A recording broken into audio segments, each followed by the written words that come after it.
The marks showed up the way important things often do, by accident. I noticed them because he reached across the table for the salt and his sleeve slid back. 4 oval shadows, yellowed at the edges, set where someone's thumb would press if they were counting grip instead of strength. He caught me looking and pulled the sleeve down. Not fast, careful, like he was following instructions he hadn't agreed to. I didn't ask. Asking would have made him lie. We'd been twins long enough to know when silence was mercy and when it was a warning. That night, I watched him pack his bag with the same deliberation, lining pencils, checking zippers twice. The next morning, he left earlier than usual. I spent the day noticing what he'd taught himself not to notice. The way he kept his arms close to his body. The way he practiced explanations under his breath. The way he flinched at the sound of keys. By afternoon, the idea had settled. Not brave, not righteous, just workable. We switched lives easily. People always said that. Same build, same hair, same deadpan when we wanted to disappear. We shared a closet and a face the world never learned to tell apart. I told him I'd sit in his class for one day. I didn't say why. He nodded, relief crossing his face like a permission slip. The building was ordinary, that was the problem. Fluorescent lights, bulletin boards with laminated optimism, a sign reminding students of appropriate contact. I took his seat, I wrote his name at the top of the paper in his handwriting, which I'd practiced for years without thinking it mattered. Nothing happened for the first 20 minutes. That too was a lesson. Abuse doesn't announce itself, it schedules itself. Then the instructor began to circulate. He leaned in close to students when he corrected them, a hand on a shoulder, a pause that went on a second too long.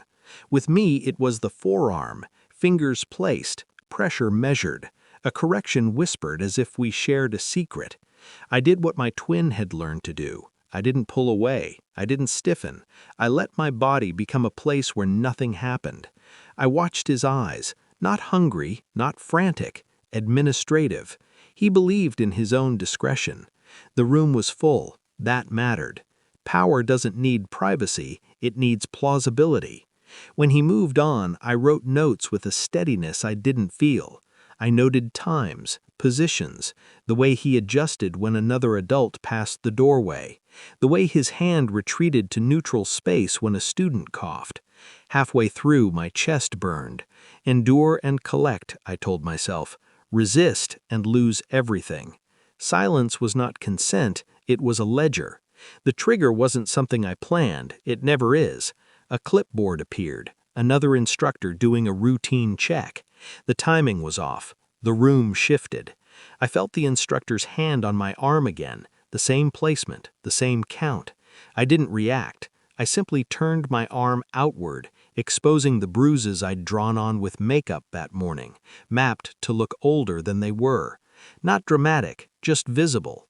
The clipboard paused. The other instructor's eyes followed the marks to the hand that had made them plausible. No words. That was the mercy. Process took over.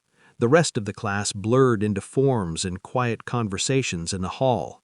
The instructor was asked to step away. Access was removed with the efficiency of a key card deactivated. Authority didn't thunder, it documented.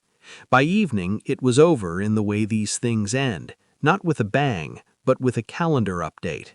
At home, my twin sat on the edge of his bed and stared at his hands. Relief didn't look like celebration, it looked like confusion. I should have, he started, then stopped. Guilt finds new places to live when danger leaves. I told him what I'd done and what I hadn't. I hadn't confronted, I hadn't accused, I'd stood where he stood and let the room see what it was already trained not to see. He nodded, a slow recalibration of trust. We didn't hug, that would have made it something else. The next week, a substitute taught the class.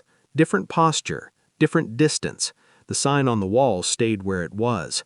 Sometimes, late, I catch myself flexing my arm, checking for shadows that aren't there. Sometimes he does the same. We don't talk about it much. Protection isn't a story you finish, it's a line you redraw.